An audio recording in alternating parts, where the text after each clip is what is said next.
你们的对手使用了红外狙击探测定位仪，只要狙击手一开枪，弹道立刻就会被追踪，并且遭到精准的报复性打击，再刚强的身躯也没有办法躲避。如果敌人比我们拥有更先进的装备和技术，就算我们拥有再精准的枪法，也没有任何作用。海德玛，咱们现在不是上课时间。我知道，猎豹的自信是在实战当中锤炼出来的。但是你想过没有？当你在经历一次次浴血奋战的时候，军事科技仍然在飞速的发展。将来的路，我们需要更高学历、更高素质，走在时代的前沿，并且拥有一批远超常人眼界的特战指挥员，来推动中俄特战的改革。只有这样，我们才能够追得上世界老牌的特战精英。你的意思是，像我们这样的老兵会被淘汰？如果不能跟上时代的步伐，你的骄傲和你的经验，一定会成为猎豹继续发展的阻碍。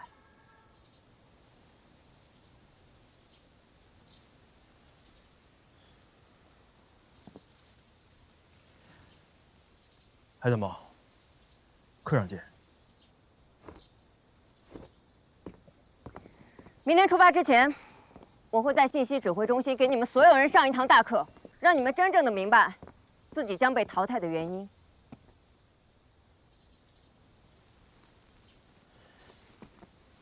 恭候。咱们干嘛来了？上课。上课。艾参谋给咱们上课。艾参谋不赖呀。上课。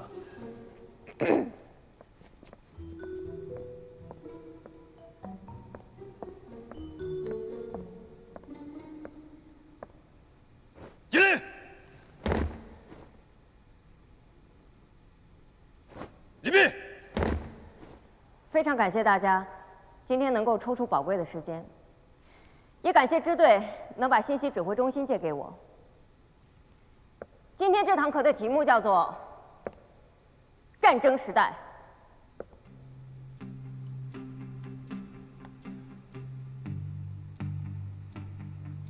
大家可以看一下，这是马其顿方阵，4096名重甲士兵为一师。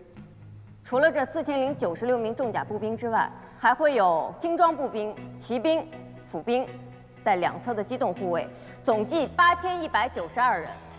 这8000多个人，正好组成了一个现在我们看到图像当中展示出来的马其顿初级方阵。这种初级方阵，把人类的集体力量通过训练和军规军纪发挥到了极致。他们在交战的时候，5排训练有素的士兵一起探出手里的长矛杀敌。当第1排的士兵战亡，第2排的士兵就会立刻补上空位。整个方阵周而复始，不断的碾压敢于挡在他们前面的任何一个目标，直到把敌人全部都摧毁。4个初级方阵组合在一起，会形成一个更大的正方形。这就是真正意义上的马其顿步兵方阵，一个由3万多名士兵组成的冷兵器时代无敌战车。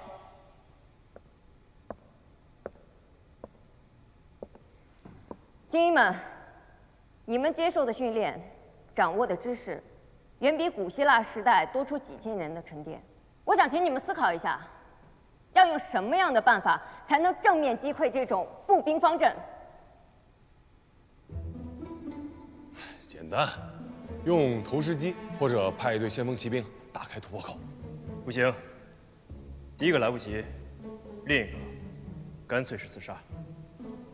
给我一挺重机枪，从正面把他们全突突了。大老白，你怎么不用火箭呢？冷兵器时代哪来的枪啊？穿越了。如果只能用冷兵器对决，就算是你们，能有什么办法？你们远超普通士兵的技术和身手，但面对这种以集团为力量的正面碾压，你们没有任何作用。想要真正对付这种把人类的集体力量发挥到极致的步兵方阵，唯一的办法就是发明枪。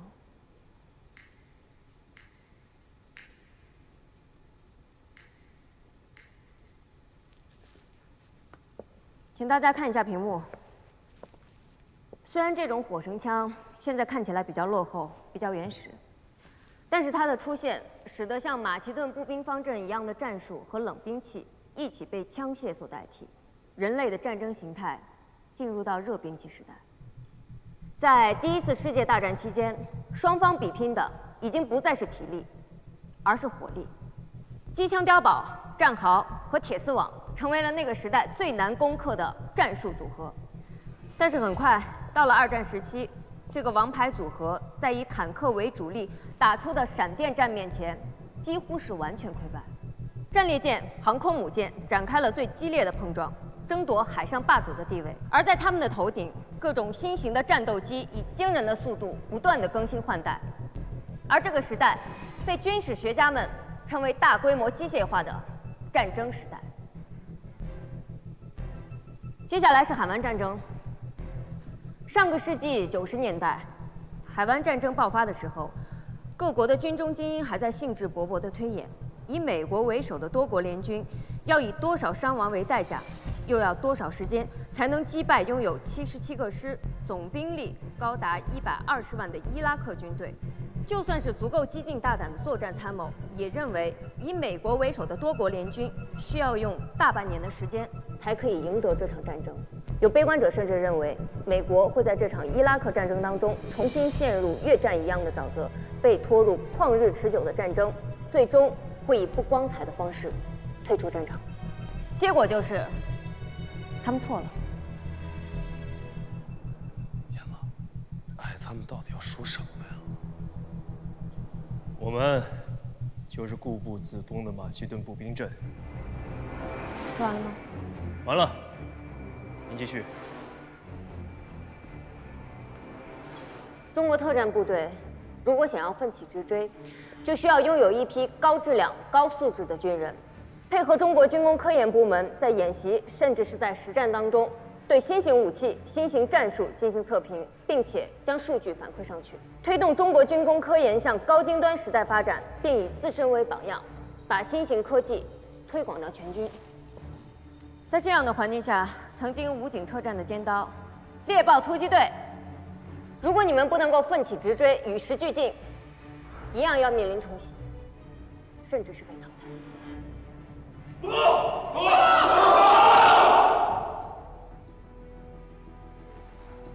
什么问题？安老师，猎豹的荣耀，不是你几句话就可以抹杀的。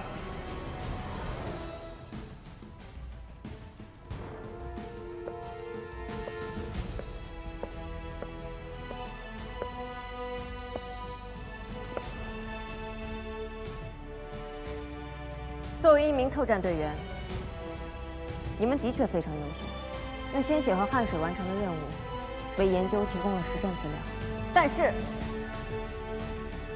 燕破月、肖云杰、白龙、郭笑笑，你们要清楚现在的身份。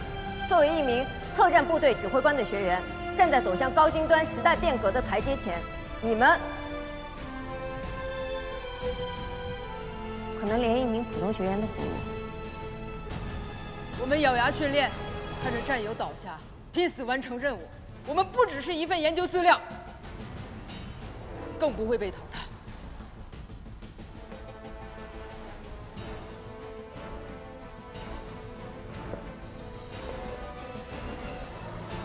请大家看清楚了，这是一台法国制造皮勒尔车载型反狙击手系统的处理终端。这套系统通过一系列声音传感器测量敌方狙击手射击时枪口喷出的枪焰，以及弹丸飞行的时候形成的冲击波，精确计算出敌方狙击手的位置和距离，甚至能够计算出敌方狙击手使用的枪械口径。它的出现代表着狙击手在射杀目标之后，被敌方发现的几率10倍甚至是100倍的增加。一旦这种装备在战场上大面积被普及，一名狙击手射杀上百甚至是几百名敌军的传奇故事，也许就会被终结。如果说猎豹现在也装备了这一套反狙击系统，在战场上机器出现了故障，你们应该怎么办？当然了，这么昂贵的机器一定会配有维修手册的。我想问一下你们，在战场上，谁能够对照维修手册，以最快的速度把它维修好？艾参谋啊，不，艾老师，您这是抬杠啊！你要换成中文，那老外不也一样跟看天书似的吗？那是你的想法。你怎么就知道外国军人看不懂我们中国文字？您是教员，您说的对。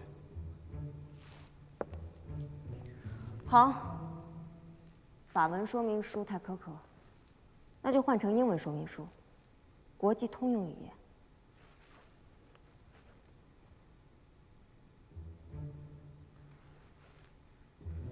现在呢，谁能看懂？英语的日常对话，简单交流，我们都没问题。可你现在出的题，就算是过了托福的，也未必能答得上来，太强人所难了吧？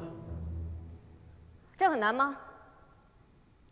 猎豹的宗旨，不就是迎难而上吗？那不一样，我们不在一个领域。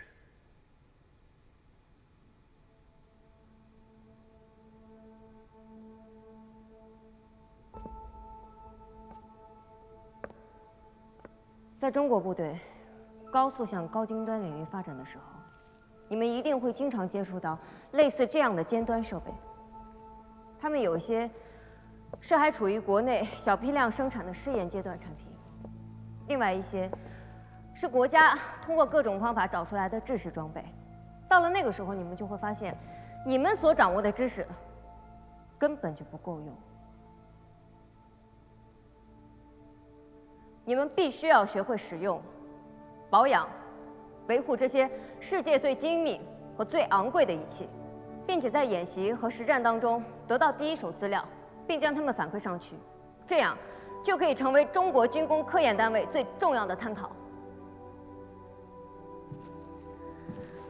在此同时，你们还需要多积累使用这些装备的经验，以自身为榜样，带领整个特战大队学习这些经验和技术。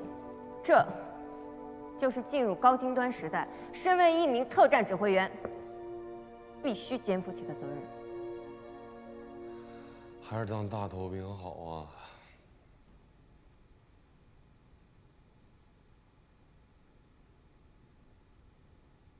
报告。说，既然你这么在乎高学历、高素质、高智商，干脆把军工研究所的研究员武装起来，丢进战场，让他们亲手取得第一手资料不就好了？为什么要来折腾我们呢？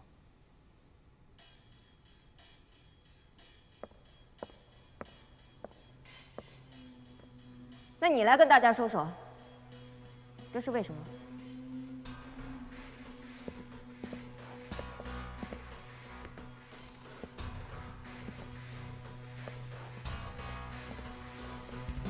再好的装备，也要有人来操作。如果他们一上战场就被打成了筛子，再好的装备，再先进的战术，全都是扯淡。好。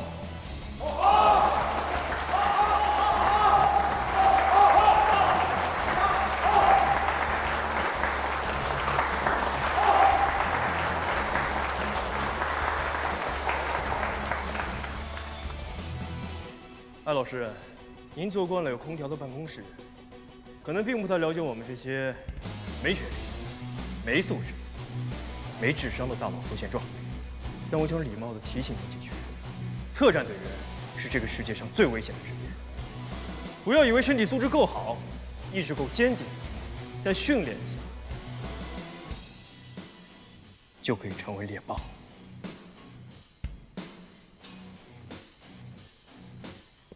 刚才，艾老师绘声绘色，又深入浅出地跟我们上了一场人类战争史的研究课。现在大家一起鼓掌，给艾老师表示感谢。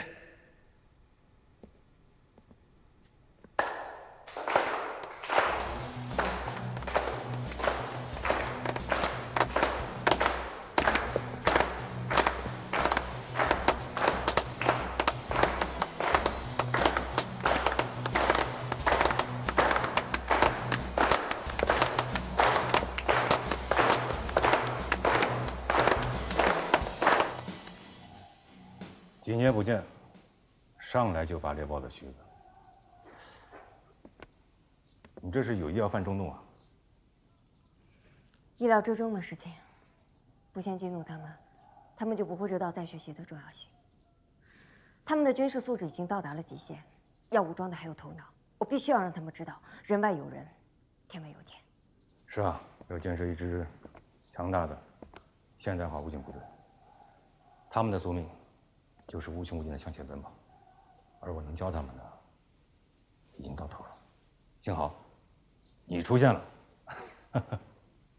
对他们来说，有点残酷啊。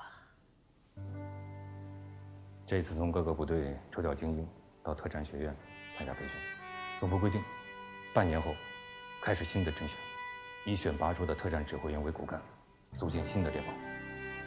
猎豹是我们武警最精锐的部队，所以你只有半年的时间，你要培养出一批站在世界军事舞体的最强者。半年，时间太少。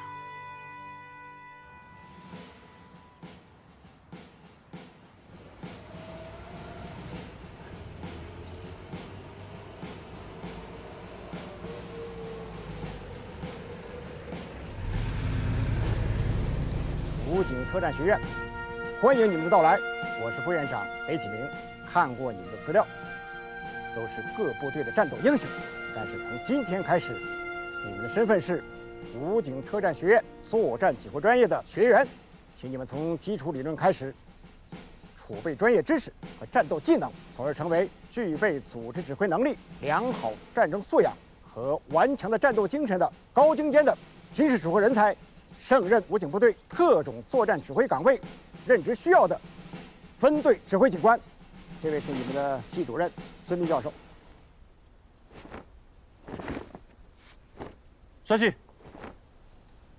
大家好，我是孙斌，希望大家来到这里不负荣耀，离开学院的时候不忘使命。小艾，把学习资料发给他们。是。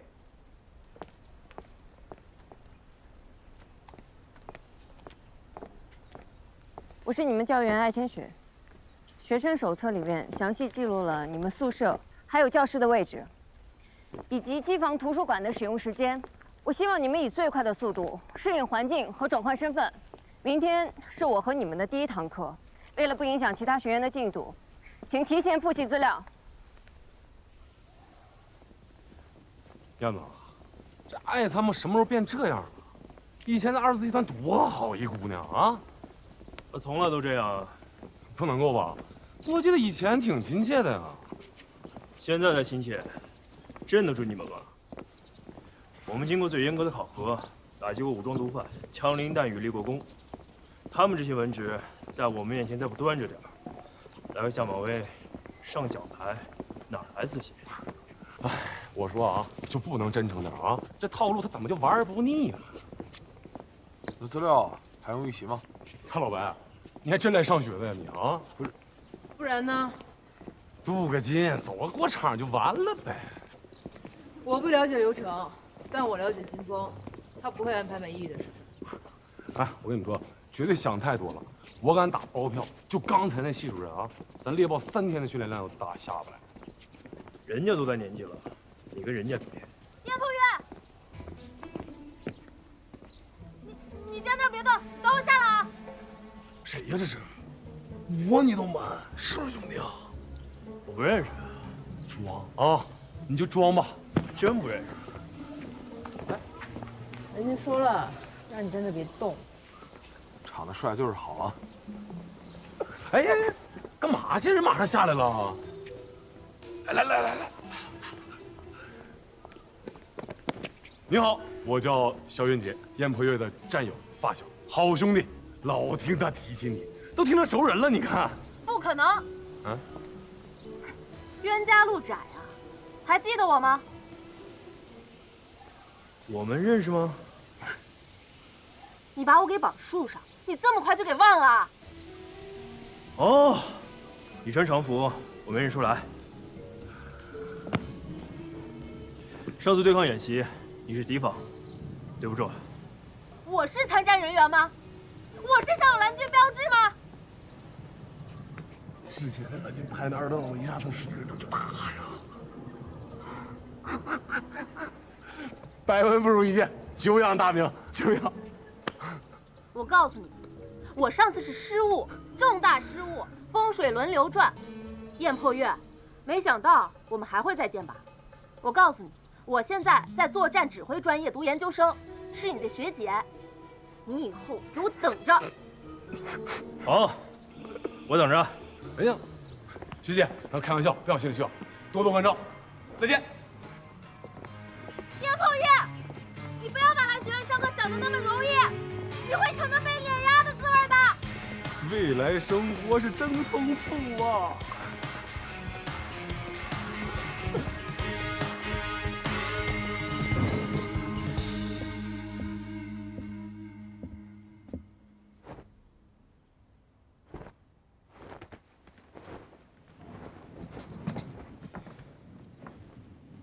有4位同学路途遥远，要下午才能到这儿。在座的各位，做个自我介绍吧，报一下自己的姓名和单位。燕破月，从你开始。是。战友们好，我叫燕破月，来自中国人民武装警察部队猎豹突击队。完毕。战友们好，我叫肖云杰，来自中国人民武装警察部队猎豹突击队。完毕。战友们好，我叫郭笑笑，来自中国人民武装警察部队猎豹突击队。完毕。大家好，我叫白龙，来自中国人民武装警察部队猎豹突击队。完毕。你们好，我是王磊。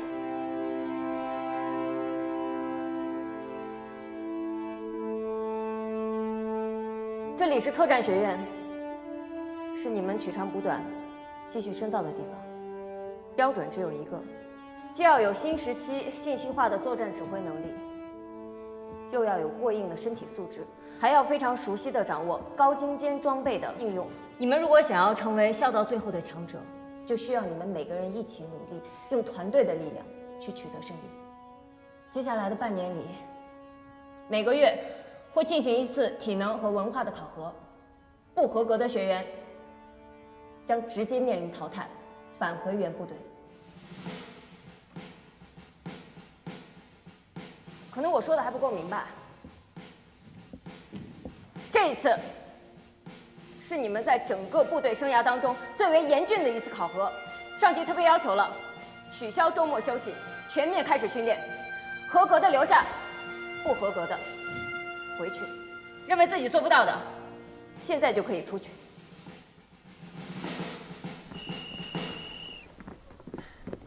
吃完午饭就找不着你了，一猜你就在这儿呢。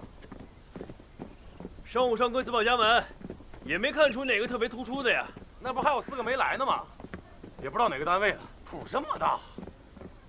不错，好好练，省得第一批就被淘汰。还轮不到你来教训我们。教训你们的人马上就到了。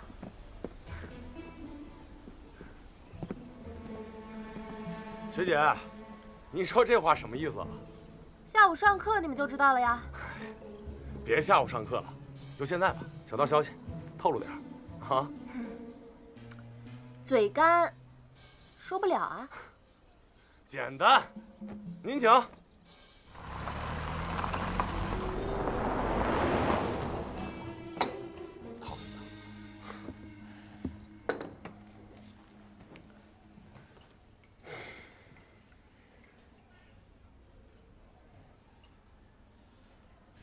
学姐啊，别品了啊，赶紧说吧，您这得品到什么时候啊？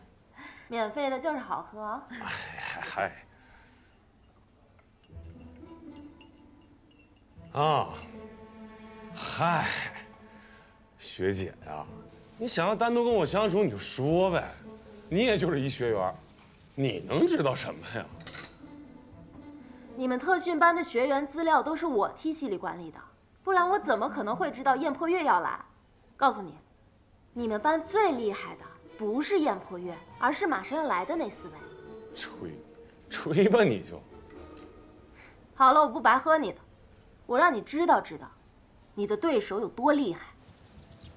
这4名学员，1名上尉，3名中尉，基本都拥有本科双学历。他们都来自第1机动总队特战第2支队，长期参与反恐实战任务，每天面临生死考验和枪林弹雨，执行任务无数。4人还曾在 W 国猎人学校训练1年，以优异的成绩毕业。每个人都是某一领域专家，熟练掌握多国语言和各种高科技作战装备。苏建藩，通讯专家，医学和营养师，能根据队员的不同体质和专业搭配出不同的营养膳食，能够快速地解决各种内外创伤。任孝川，武器及爆破专家，熟悉国内外各种轻重武器的参数，能够在1分钟之内提交作战任务所需的武器清单。毛朗，狙击专家，不仅弹无虚发，而且擅长隐蔽。听说在一次任务中被敌人逼近林子，敌方扫荡了3天3夜，不仅连个影子都没有发现，而且还被他把领队给伏击生擒了。这最后一个嘛，也是最厉害的一个，裴洪湖。洪湖，这什么名啊，这么怪啊？燕雀安知鸿鹄之志的鸿鹄，裴洪湖。他呢是全军有名的作战专家、格斗高手。与其说是格斗，不如说是能在最短的时间内将所有的进攻和防御全部击溃，甚至直接击毙的一种格杀术。在多次的任务中担任总指挥，对他们而言，你们曾经引以为傲的优势、残酷的训练和丰富的实战，在他们面前根本不值得一提。他们长期在战火纷飞的国家执行各类安保任务，每天都是生死考验。相反，他们还拥有你们没有的另一面，随时能把最新的装备和技术运用于战斗。狠人啊！既然都这么狠了，那还培什么训啊？就为了来寒碜我们啊？打击我们自信心是吧？哎，有这种可能？谁让你们这么傲了？哎呀，要真是这个目的，那还这么大费周章把我们送特战学院来干嘛呀？直接淘汰不就完了吗？之前你们是兵，成为了猎豹，兵的竞争已经结束了，现在是培养新型指挥员的竞争。哼哼，等着被碾压吧。这4位就是最后来报道的学员，跟你们在座的每个人都一样，都是从武警部队里面挑选出来的精英。请你们4位做一下自我介绍。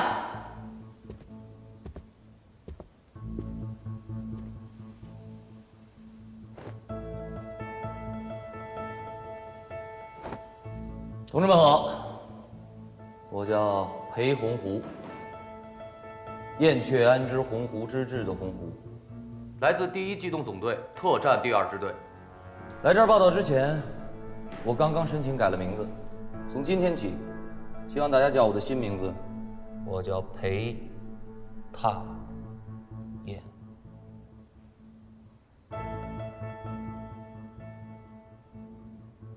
报告教员，我能跟战友们认识一下吗？请便。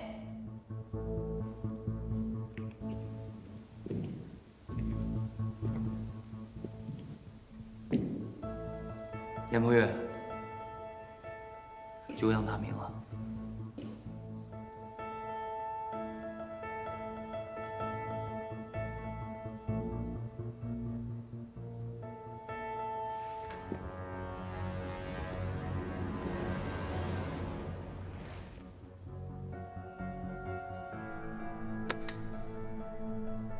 我就是为你改的名字，想看看警官证吗？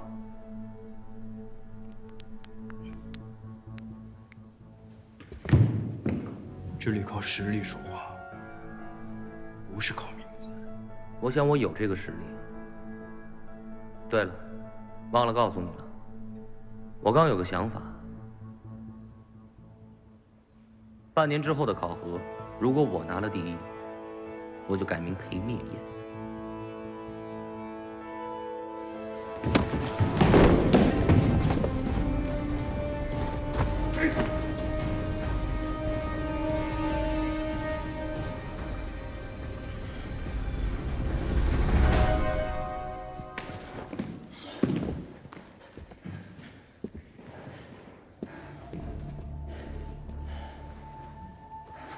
刚才是故意用语言挑衅你，让你走神儿，否则没那么轻易得手的。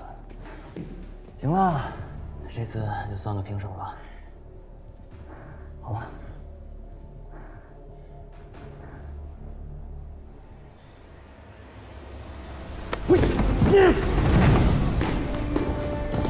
让开！作为一名特战队员，短时间内犯2次同样的错误，应该吗？他有受有伤，你抓他队友算什么？输了就是输了，找什么借口？要不服气，换左手试试。左手试试来。来，我给你比。跟我来。还有我。不用比了，今天我输了。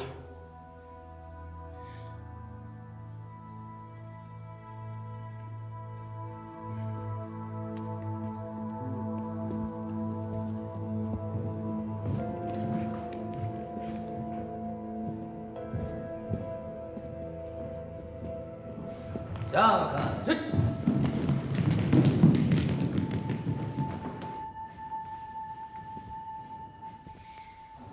你这见面礼确实够大的。来，继续自我介绍。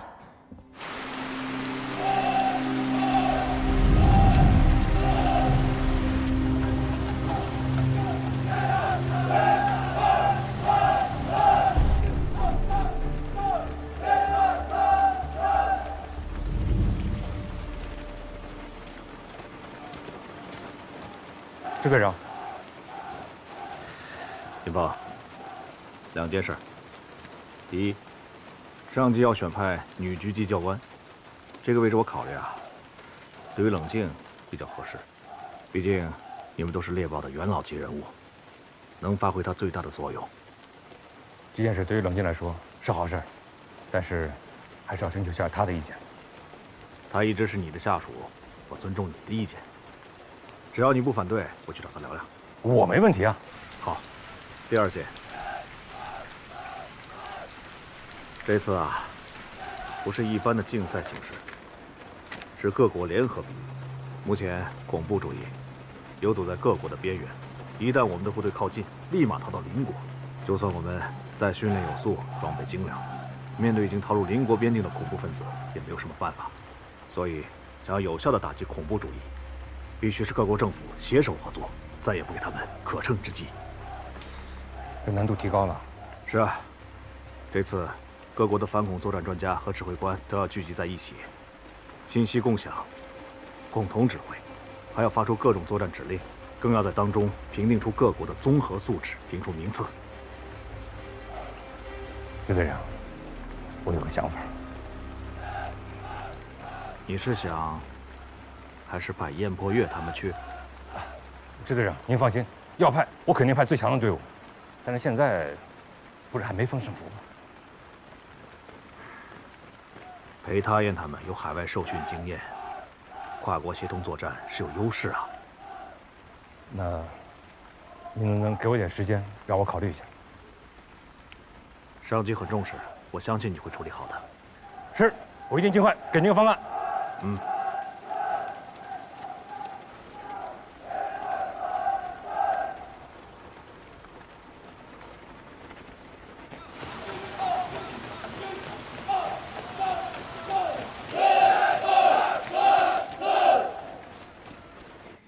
裴太燕，你还真把名字给改了，够狠的呀你！报告艾教员，为了完成你交代的任务，我只能采取这么极端的手段。不过也谢谢你啊，提供了那么多的情报，让我从一开始就能对燕破月了如指掌，制定了非常有针对性的攻击方案，才能连续把他击倒。不过艾教员，你是想把我变成鲶鱼，让整个培训班都紧张起来，不敢有丝毫的大意，对吗？不过说真的，如果说燕破月第3次握住了你的手，你还有把握射倒他吗？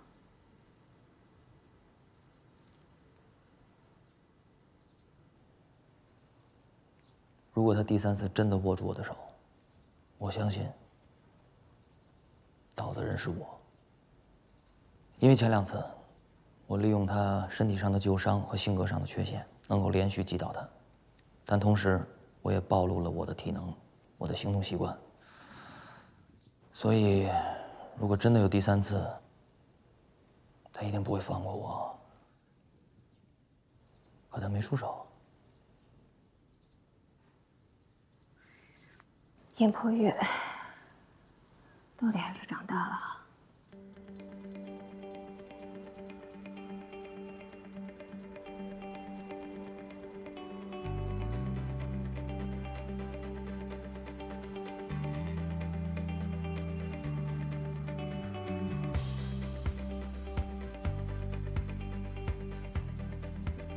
修云杰问我，被裴太燕摔倒时为什么认输？因为我们一直太像，于是成了所有人的靶子。在新的环境，只有选择认输，收起锋芒，卧薪尝胆，才能在这场没有优势的竞争中杀出条路来。当你翻越山脉，站在山顶看向未来，面向更高的山，是否有勇气继续上攀？曾努力跨越山海，勇敢面对阴霾，就算熊熊烈火向我袭来，从没有一条捷径可以绕过挫败，到达顶端。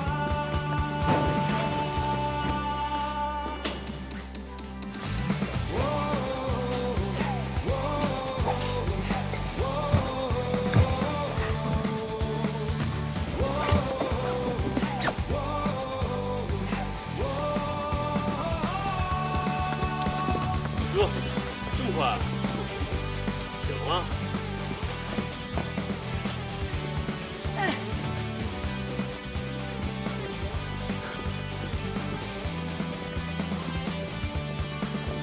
当你胜利归来，是否还有朋友为你喝彩？面向茫茫人海，找寻10公里负重，现在开始！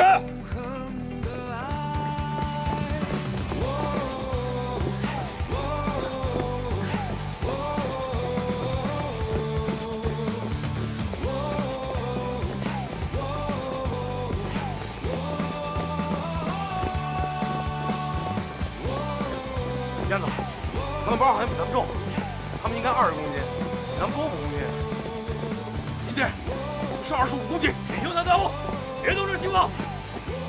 1、2、3、3，1、2、3、3，1、2、3、3，1、2、3、3。我们根据英文的模拟测试进行了分班，你们这个班是 C 班。A、B、C 的 C， 不是，艾参谋，我这82分啊，82啊，不至于到 C 班吧？82分你就以为是高分了？啊，没错，你、燕破月还有郭笑笑，你们都是80分以上，看得出来你们高中那点水平还在，但是比起 B 班，你们就差远了，更别说 A 班了，那都是英文6级以上的水平。再说。A 班的同学必须要掌握3门以上的外语才行，你们够吗？那是 A 班。A 班都有谁呀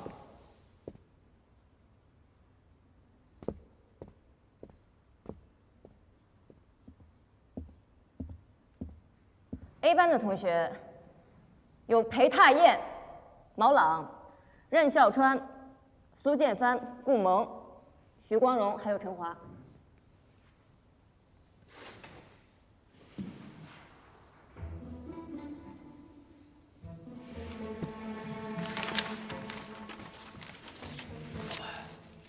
你这选择题都选 C， 也不至于5分呢。5分？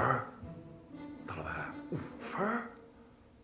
我拼音都认不全，怎么背单词啊？别笑了！你们确实不在一条起跑线上，但是终点线只有这一条，你们要继续努力。蔡教员，我们都想好好学，您多帮帮我们。帮助你们本来就是我的职责所在，但是学成什么样子，就要看你们的决心了。何教员，我有几个提议，不知道您能不能同意？你说。1，我们的体能训练时间减半，改为学习。2，夜里的熄灯时间推迟4小时，抓紧补习。还有，我们这段时间一定要多吃鱼，因为吃鱼补脑，现在就等于高考冲刺，那也是非常关键。可以啊，现在食堂的伙食不错，想吃去那儿。还有什么？